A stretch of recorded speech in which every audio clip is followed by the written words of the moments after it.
البدع والأهواء، أهل البدع العقائدية وأهل البدع السياسية. نقول بيننا وبينكم السلف، بيننا وبينكم الكتب، كان فيقول البدع بيننا وبينكم. Bismillahirrahmanirrahim. Qala al-Imamul Bukhari rahimahullahu taala. Kita masih di yaitu di bab yang ke-31, masuk ke hadis yang ke-42. Al-haditsus tsani wal arba'un, haddatsana Ishaq bin Mansur. Hadis yang ke-42. Qal haddatsana Abdur Razzaq, qal akhbarana Ma'mar an Hammam bin Munabbih an Abi Hurairah radhiyallahu an. Hadis Abi Hurairah. Qala Rasulullah sallallahu alaihi wasallam, "Idza ahsana ahadukum islamah." Rasulullah sallallahu alaihi wasallam bersabda, apabila salah seorang dari kalian memperbagus keislamannya, fakullu hasanatin ya'maluha tuktabu lahu bi asyri amsalihha, maka setiap kebaikan yang dia kerjakan akan ditulis untuknya 10 kali lipatnya, ila sab'i mi'ati dhif, sehingga 700 kali lipat. Wa kullu sayyi'atin ya'maluha tuktabu lahu bimithliha, sedangkan setiap keburukan yang dia lakukan akan dicatat untuk dia semisal dengan itu, tidak dilipat gandakan. Baik. Hadis ini diriwayatkan oleh Imam Bukhari dari salah seorang guru beliau yang hebat, Ishaq bin Mansur. Ini rawi kutubus sittah. Semua kutubus sittah mengambil hadis dari beliau, dan juga kitab-kitab yang lain juga tentunya. Ishaq bin Mansur, beliau adalah Abu Ya'qub Ishaq bin Mansur al-Kausaj. Beliau adalah dari Marwa dan Al-Marwazi, yaitu di negerinya Imam Ibnul Mubarak, siqatun sabetun imam. Qal haddatsana Abdur Razzaq, meriwayatkan dari Abdur Razzaq. Beliau adalah Abu Bakar Abdur Razzaq bin Hammam As-Sun'ani Al-Yamani, imamun faqihun ma'ruf. Baik. Saking hebatnya beliau, bagusnya hafalannya dan jujurnya beliau, sampai-sampai Yahya bin Ma'in ditanya, apakah layak kita tinggalkan Abdur Razzaq karena beliau terkesan oleh ajaran Syiah dari guru yang salah. Maka beliau mengatakan, walaupun Abdur Razzaq itu murtad, saya tidak akan meninggalkan hadis dia. Tentunya kalau murtad ya tak dipakai, tapi ini min babil mubalaghah. Saking jujurnya beliau, maka dan saking kuatnya hafalan beliau, maka hadis beliau itu sama sekali tidak layak untuk ditinggalkan. Cuma masalahnya di antara sekian banyak guru yang hebat, beliau pernah belajar ke guru yang salah, yang orangnya sendiri kualitinya jauh di bawah beliau, tapi karena gayanya baik, akhlaknya baik, ucapannya baik, beliau tertipu. Yang siapa itu namanya? Ja'far Ad-Dubai Al-Yamani, yang dia adalah Rafidhi. Ada yang mengatakan tak sampai Rafidhi tapi Syiah. Intinya dia yang merusak Abdur Razzaq, padahal ini kualiti hebat sekali, guru Imam Ahmad ini Abdur Razzaq. Tapi tak masalah insyaallah. Karena apa? Abdur Razzaq sendiri tetap memuji Abu Bakar dan Umar dan seterusnya, tidak betul-betul Syiah betulan, bukan, sekedar terkesan saja, terpengaruh. Qal akhbarana Ma'mar Ibnu Rashid Abu Urwah Al-Basri Al-Yamani, karena beliau asalnya adalah dari Basrah, Irak. Kemudian beliau pindah ke Yaman. Justru setelah pindah ke Yaman, hafalan beliau semakin hebat karena di situ beliau lebih tenang. Beliau lebih sering membaca bukunya, buku yang pernah dicatat, sehingga hafalannya bagus. Tapi tatkala beliau masih di Basrah, seringnya meriwayatkan dengan hafalan dan jarang membuka bukunya, sehingga hafalan beliau agak kacau. Tatkala pindah ke Yaman justru tenang beliau. Ini adalah Ma'mar, dan beliau sabetun fi Zuhri. Beliau memang imam bagus, walaupun ada kekurangan dalam hafalan, tapi secara umum beliau siqah. An Hammam ibni Munabbih Abu Uqbah, Hammam ibnu Munabbih As-Sun'ani Al-Yamani, siqah, lahu sahifah, memiliki lembaran. Beliau mencatat, beliau belajar ke Abu Hurairah dan mencatat hadis-hadis Abu Hurairah. Ini termasuk kitab yang paling tua juga, Kitab tertua dalam masalah hadis diantaranya adalah kitabnya Hammam bin Munabbih, diriwayatkan oleh Bukhari, diriwayatkan oleh Muslim, diriwayatkan juga oleh Imam Ahmad, Abdur Razzaq, Ma'mar. Mereka banyak meriwayatkan dengan ini, sanadnya sampai ke Hammam, ke Abi Hurairah, dikatakan Shahifah Hammam.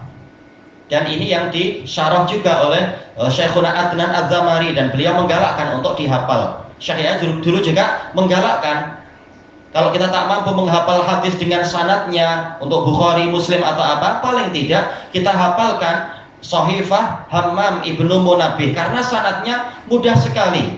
Langsung kita katakan, kalau kita ambil dari Musannaf Abdur Razzaq, kita katakan qala Abdur Razzaq haddatsana Ma'mar an Hammam an Abi Hurairah. Sanadnya itu terus.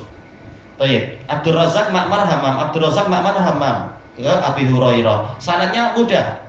Nah, dengan ini kita paling tidak memiliki hafalan sanad yang isinya hadisnya banyak sekali dengan sanad yang sama. Nah, di antaranya adalah yang di hadapan kita ini, Shahifah Hammam dari Abi Hurairah. Ma'ruf, beliau adalah siapa beliau itu ya? Abdurrahman bin Sakhr Ad-Dawsi Al-Yamani, yang paling banyak riwayatnya dari Rasulullah.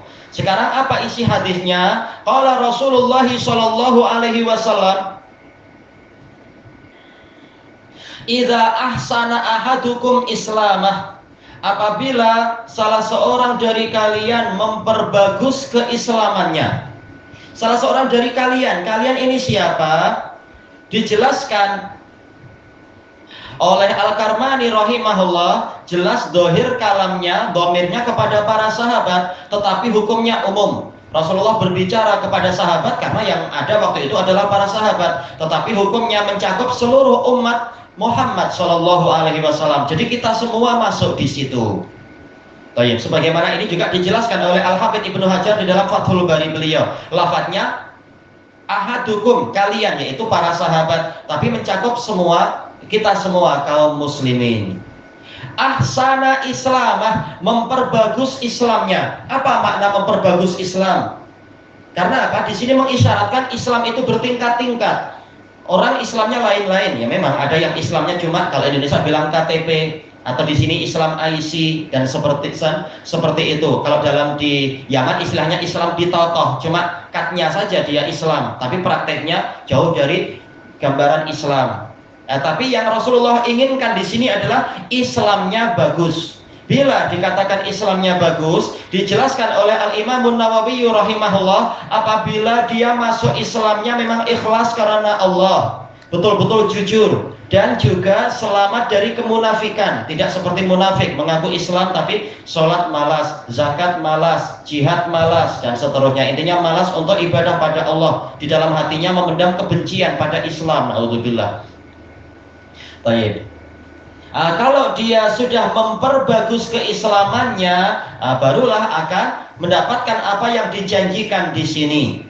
Cuma apakah memperbagus Islam itu disyaratkan betul-betul lahir batin dia senantiasa merasa diawasi oleh Allah, yaitu mencapai tingkat Islam tertinggi, yaitu ihsan? Tidak demikian. Sebagaimana dijelaskan oleh Al-Hafidz Al-Iraqi di dalam kitab beliau Tarhut Tasrib, guru dari siapa? Imam Ibnu Hajar.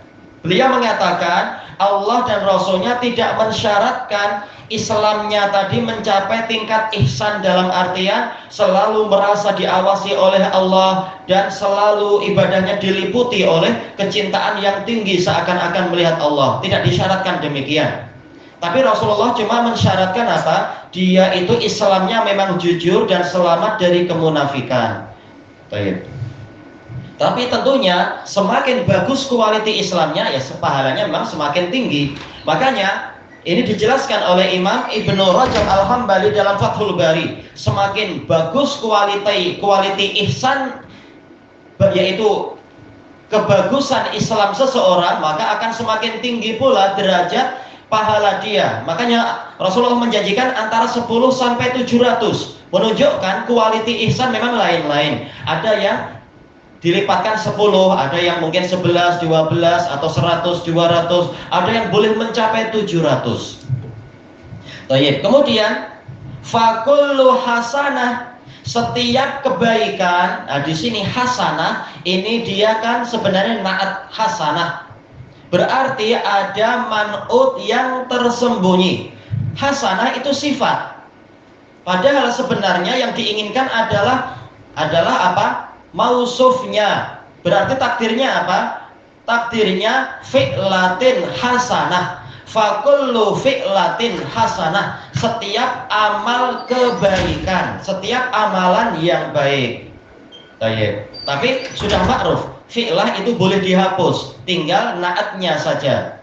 Menjadi apa? Kullu hasanah, setiap kebaikan. Sebagaimana nanti kullu sayyi'ah, yaitu kullu fi'latin sayyi'ah, setiap perbuatan yang buruk. Jadi sebenarnya hasanah dan sayyi'ah ini adalah naat, sifat dari suatu isim yang tersembunyi, takdirnya fi'lah. Sebagaimana dijelaskan oleh Al-Imam Ibnu Hubairah Al-Hambali di dalam kitab beliau Al-Ifshah an Ma'anis Shihah. Nah, kemudian Rasulullah menyebutkan di sini fakullu, kullu ini menunjukkan apa? Istighraqiyah, yaitu semua jenis kebaikan. Dan ini sama statusnya dengan hadis sebelumnya, hadis yang ke-41. Hadis siapa itu? Abu Sa'id Al-Khudri. Rasulullah mengatakan apa itu di situ? Mana ini ya? Yaitu setelahnya ada kisos, al-hasanatu bi asyri amsalihha. Al-hasanah ini sama dengan kullu hasanah. Jadi alnya istighraqiyah. Untuk hadis Abi Hurairah menjelaskan al, yaitu apa? Pakai kullu, semua, setiap. Berarti apa? Dijelaskan oleh Imam Ibnu Rajab, ini umum. Baik itu berupa mungkin apa? Salat, zakat, haji, puasa, thalabul ilm, atau menebarkan sunnah, menebarkan ilmu, amar ma'ruf nahi mungkar, semuanya masuk di dalam hasanah. Demikian pula membaca Al-Quran, zikir-zikir, dan seterusnya. Demikian pula membantu orang tua, membantu fakir miskin, membantu tetangga, masuk dalam kullu hasanah. Maka ini kabar gembira bahwasanya kebaikan itu banyak dan akan dilipat gandakan. Ya'maluha, setiap kebaikan yang dia perbuat. Ini naat yang diberi naat lagi. Kita tahu ya'maluha ini adalah jumlah yang datang setelah nakirah. Hasanah berarti dia adalah naat. Berarti hasanah ini naat dari fi'lah, dan sekaligus ya'maluha naat dari hasanah. Sifat diberi sifat. Untuk apa? Sebagai syarat, yaitu setiap amal kebaikan yang dia lakukan. Berarti kalau amal tadi kebaikan tadi tidak dilakukan, cuma diniatkan, maka tidak dijanjikan mendapatkan 10 kali lipat. Sebagaimana nanti insya Allah akan dibahas itu dalam hadis Abi Hurairah yang lain, dan juga di dalam hadis Ibni Abbas, yaitu apa?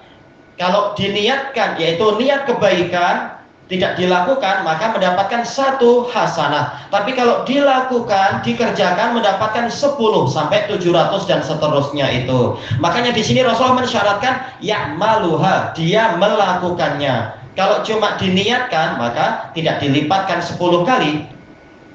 Berarti syaratnya adalah dia mengamalkannya. Maka apabila kebaikan tadi diamalkan, lahu bi asyri amsalihha, dia mendapatkan 10 kali lipatnya, ila sab'i mi'ati dhif, sehingga 700 kali lipat. Ini menunjukkan kedermawanan Allah Ta'ala, yang mana satu kebaikan dibalas berlipat-lipat ganda, bukan dibalas 2 atau 3, bahkan minimalnya adalah 10 sampai bahkan 700. Alangkah baiknya Allah Ta'ala. Siapa orang ahli riba di dunia ini yang mau mengatakan, barang siapa meminjamkan duit kepada saya lipatkan 2 atau 3, tak, paling dia akan mengatakan nanti Anda dapat bunga 5, mungkin berapa? 5% kok, atau 10%. Tak, di sini Allah bahkan memberikan keuntungan bukan 2 kali lipat, bukan 100% atau 200%, bahkan apa? Minimalnya adalah 10 kali lipatnya. Berarti berapa? Mungkin 1000%. Bahkan sampai 700 kali lipat. Ini betul-betul lipatan yang sangat banyak sekali. Wa ma ataitum mir riba liyarbu fi amwalin nasi fala yarbu indallah wa ma ataitum min zakatin turiduna wajhallahi faulaika humul mudhifun. Riba apapun yang kalian berikan, yaitu berupa riba-riba duniawi itu, maka tidak akan bertambah di sisi Allah, bahkan dia akan celaka dan rugi. Tapi zakat yang kalian berikan karena menginginkan wajah Allah, maka mereka itulah pelakunya yang akan dilipat gandakan. Mereka akan melipat gandakan keuntungan mereka. Makanya kalau ingin memberikan hutang dengan keuntungan besar, berikan kepada Allah, yaitu bersedekah dengan berbagai jenis sedekahnya itu. Kalau tak mampu dengan harta, dengan ucapan, itu pun setiap kalimat thayyibah juga sedekah. Dan pahalanya dilipatkan 10 kali sampai 700. Apakah hanya berhenti sampai 700? Tentunya tidak. Sebagaimana dijelaskan oleh Al-Hafidz Al-Iraqi dalam Tarhut Tasrif. Angka 700 yang di hadapan kita ini bukan batasan. Sebagaimana nanti insya Allah kita akan melewati itu. Hadis Ibni Abbas. Adha'afin katsirah. Setelah menyebutkan 700, lalu Rasulullah mengatakan sampai lipatan-lipatan yang banyak lagi. Semakin tinggi kualiti iman dan ihsan dia, semakin tinggi pula lipatannya. Tayyib. Ini semua adalah rahmat dan kedermawanan dari Allah Ta'ala. Kemudian Rasulullah menyebutkan kebalikannya. Wa kullu sayyi'ah. Ini juga sama. As-sayyi'ah di dalam hadis Abi Sa'id ditafsirkan dengan kullu, yaitu setiap, istighraqiyah, segala jenis keburukan, terserah keburukan lisan atau keburukan tangan atau anggota badan ataupun yang lain-lain dengan berbagai jenisnya. Ya'maluha, ini juga syarat yang dia perbuat. Adapun kalau dia tidak berbuat, yaitu sekedar ada niat lalu dia menghentikannya karena Allah, maka keburukan tadi dicatat sebagai kebaikan, sebagaimana dalam hadis Abi Hurairah dan hadis Ibni Abbas yang akan kita lewati insya Allah suatu saat nanti. Tapi kalau dia melakukannya, maka dicatat untuk dia satu keburukan, tidak dilipat gandakan. Tayyib. Makanya dijelaskan oleh Al-Qadhi Iyad rahimahullahu ta'ala di dalam Ikmalul Mu'allim, yaitu syarah beliau terhadap Sahih Muslim itu, ini adalah rahmat Allah yang luas. Kebaikan dilipat gandakan, sementara keburukan itu dibalas setimpal atau dimaafkan, sebagaimana dalam hadis yang sebelumnya, dalam hadis Abi Sa'id Al-Khudri. Ini rahmat yang sangat luas dari Allah Ta'ala untuk para hambanya. Inti dari hadis ini adalah untuk menjelaskan bahwasanya Islam memang berisi amalan, perintah untuk mengerjakan amal kebajikan dan larangan dari melakukan amal keburukan. Baik, ilahuna wallahu a'lam. Subhanakallahumma wa bihamdika la ilaha illa anta astaghfiruka wa atubu ilaik. Walhamdulillahirabbil alamin. Jazakumullahu khairan.